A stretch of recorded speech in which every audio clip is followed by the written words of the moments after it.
আমরা এই ভিডিওতে অ্যারে অথবা স্ট্রিং নিয়ে আলোচনা করব। অ্যারে কি? আমরা যদি অ্যারের বেসিক থেকে একদম শুরু করি তাহলে আমরা এক কথায় বলতে পারি এটি একটি ডাটা স্ট্রাকচার। প্রথমে আমরা সেই কনসেপ্টে যাব না। সহজভাবে বললে আমরা যে এতক্ষণ মেমোরি অ্যালোকেট করার জন্য ইন্টের পর ভ্যারিয়েবল ডিক্লেয়ার করতাম, এখন ধরো তোমার কোনো একটি প্রোগ্রামে অনেকগুলো ভ্যারিয়েবল দরকার হবে, ধরো 50টি ভ্যারিয়েবল নিয়ে কাজ করবে। তো তুমি যদি 50টি হাতে ধরে ধরে ভ্যালু অ্যাসাইন করো অথবা ভ্যালু ডিক্লেয়ার করো, সেই জিনিসটা অনেক টাইম কনজিউমিং এবং অবশ্যই সেটি ভালো হবে না, এবং ট্র্যাক রাখতে অনেক সময় সমস্যা হতে পারে। কারণ ইংলিশে যদি আমি দেখি তাহলে 26টি বর্ণ রয়েছে, অথবা তুমি যদি ইন্ট এ ডিক্লেয়ার করো নেক্সটে এ বি সি ডি এইভাবেই ডিক্লেয়ার করতে হবে, তো সেটি খুব একটা অর্থবহ হবে না। এই জন্যেই তোমার অ্যারের কনসেপ্টটি এসেছে। এখন অ্যারে দিয়ে আমরা কি কি করতে পারি, যদি আমি কোডে চলে যাই তাহলে প্রথমেই দেখব অ্যারে কীভাবে ডিক্লেয়ার করে। আমরা নাম্বার যদি কোনো একটি এরকম অ্যারেতে রাখতে চাই তখন সেখানে ইন্ট ইউজ করা হয়।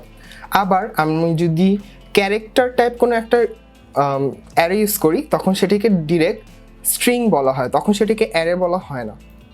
ধরো এটি হলো বেসিক অ্যারের স্ট্রাকচার। আমরা যদি আরেকটু দেখি তাহলে এখানে দেখতে পাচ্ছি অ্যারের ভ্যালু 0 আমি দিয়ে রেখেছি, অ্যারের ভ্যালু 1 দিয়ে রেখেছি। এই জিনিসটিকে অ্যারের ইন্ডেক্স বলা হয়। তুমি যখন কোনো একটি ভ্যালু অ্যারে 0 হিসেবে কল করবে তখন সেই ভ্যালুটি শুধুমাত্র আসবে। এটি আমরা আস্তে আস্তে দেখব। তো আমরা ফার্স্টে ইন্ট অ্যারে এবং মাঝখানে যেহেতু সাইজ লেখা, তাহলে আমরা ইন্ট অ্যারে এখানে অ্যারের মধ্যে আমি কতটি ভ্যালু নিতে চাচ্ছি সেটি আমরা লিখব।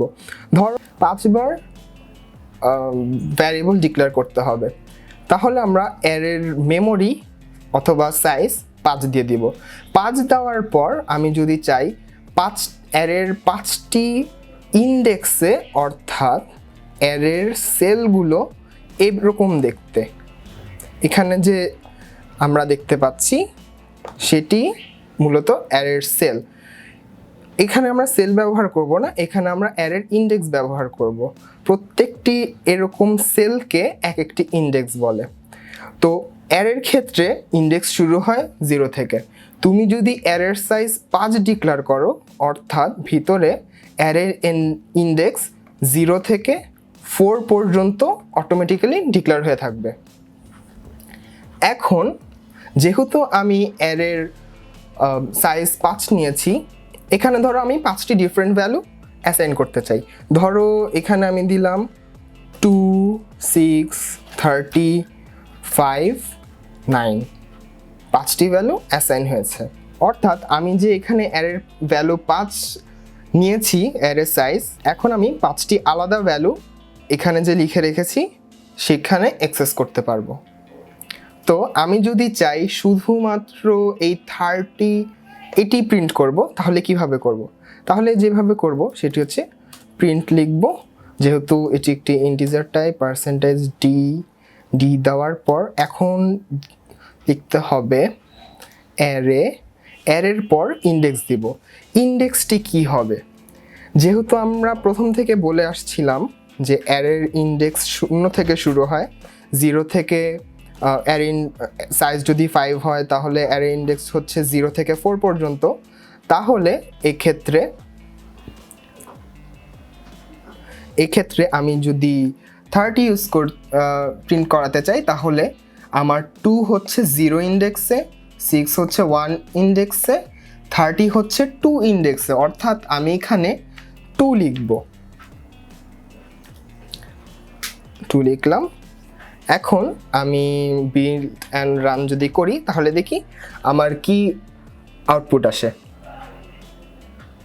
এই যে 30 আউটপুট এসেছে। এখন আমি যদি 4 নাম্বার ইন্ডেক্স দেই তাহলে কি আসতে পারে? অবশ্যই 9 আসবে। চলো বিল্ড অ্যান্ড রান করি। এই যে 9 এসেছে। এখন তুমি ইচ্ছা করলে অ্যারের বিভিন্ন ইন্ডেক্স ধরে আপডেট করতে পারো। যেমন ধরো তুমি যদি এখন লেখো অ্যারে কোন নাম্বার ইন্ডেক্সটা আপডেট করব। এর আগে যখন আমরা অ্যারে ইন্ডেক্স 2 ইউজ করেছিলাম তখন 30 এসেছিল। এখন চলো আমরা 2 নাম্বার ইন্ডেক্সে তো ইতোমধ্যে জানি 30 আছে। এখন আমরা যদি 2 নাম্বার ইন্ডেক্সে 60 দিয়ে দেই তাহলে আবার সেম প্রিন্টএফ পার্সেন্টেজ টি যদি দেই তাহলে প্রিন্ট করবো কি অ্যারে ইন্ডেক্স 2। তাহলে আমাদের অ্যারে ইন্ডেক্স 2 আপডেট হয়ে 60 চলে আসবে। এই যে তোমরা দেখতে পাচ্ছ 60 চলে এসেছে। এভাবে আমরা অ্যারে নিয়ে কাজ করতে পারি। আবার এই জিনিসটি আমরা ডায়নামিক্যালও ভ্যালুগুলো নিতে পারি।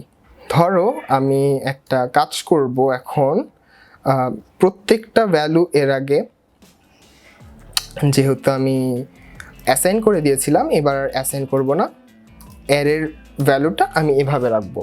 ধরো 4টি ভ্যালু অ্যাসাইন করতে চাই, এটি আমি বলে রাখলাম। এখন যে কাজটি করব স্ক্যানএফ দিয়ে প্রত্যেকটি ভ্যালু অ্যাসাইন করব। যেহেতু 4টা ভ্যালু অ্যাসাইন করব, 4টাই ইন্টিজার টাইপ, আমি ফার্স্টে পার্সেন্টেজ দিয়ে নিলাম অ্যান্ড এখন আমি ইন্ডেক্সগুলো লিখে দিব।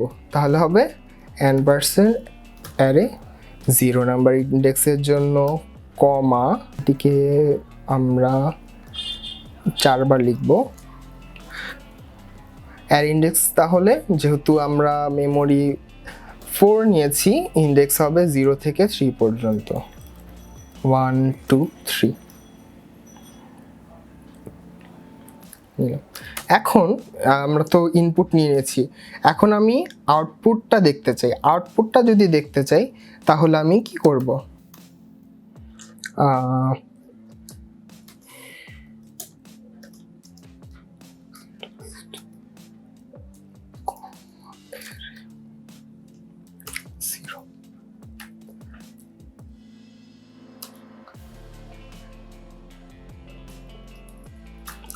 অ্যারে 1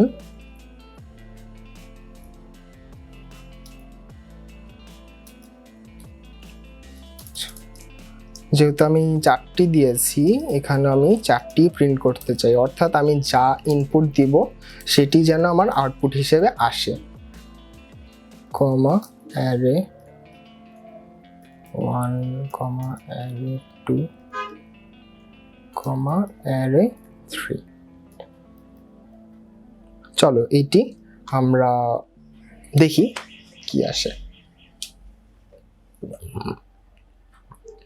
এখানে আমি এখন ইনপুট দেব 1 2 3 4, সরি ধরো 1 1 2 2 3 3 6 6, এই যে 1 1 2 2 3 3 6 6, অর্থাৎ আমি যা ইনপুট দিলাম অ্যারের ভিতর সেম জিনিসটি চলে এসেছে।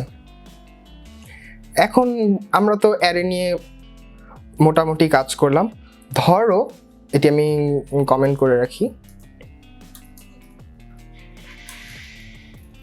এখন ধরো আমি স্ট্রিং নিয়ে কাজ করতে চাই। স্ট্রিং জিনিসটি কি? স্ট্রিং হচ্ছে একটি ক্যারেক্টার টাইপ অ্যারে, অর্থাৎ সেখানেও তোমার অ্যারে ইন্ডেক্স 1 ইন্ডেক্স 2 ইন্ডেক্স 3 সব বেসিক জিনিসগুলোই সেম। এখন এটি কিভাবে কাজ করে সেটি আমরা দেখব। যেহেতু এটি ইন্টিজার না, এটি হচ্ছে ক্যারেক্টার টাইপ। ক্যারেক্টার টাইপ একটি ভ্যারিয়েবল লিখে ভ্যারিয়েবলের ভিতর তোমার মেমোরিটা বলে দিতে হবে, ভ্যারিয়েবলের ভিতর তোমার মেমোরিটি বলে দিতে হবে। তারপর আমরা এখানেও স্ক্যানএফ প্রিন্টএফ ইউজ করতে পারি, তবে যেহেতু এটি একটি নতুন টাইপের অ্যারে আমরা এখানে নতুন দুটি ফাংশন শিখব। একটি হচ্ছে গেটএস আর একটি হচ্ছে পুটএস। গেটএস কাজ হচ্ছে আমরা যে স্ক্যানএফ ইউজ করেছি সেম সেইটাই। এখানে গেটএসে কি দিব, স্ট্রিংয়ের ভ্যারিয়েবলটা দিয়ে দিব, আর পুটএসে দিব আমরা যেই জিনিসটা লিখেছি সেটি আবার আমাদেরকে শো করবে। ধরো এখানে আমরা ইনপুটে যদি লিখি আমার নাম নাসিফ, তাহলে এখানে পুটেসেও নাসিফ লেখাটি শো করবে। তাহলে আমরা এটা যদি বিল্ড অ্যান্ড রান করি, তাহলে এই যে আমাকে এটা একটি কার্সর দিলাম নাসিফ, এই যে নাসিফ লিখেছি এবং আমাকে নাসিফ হিসেবে আউটপুট দিয়েছে।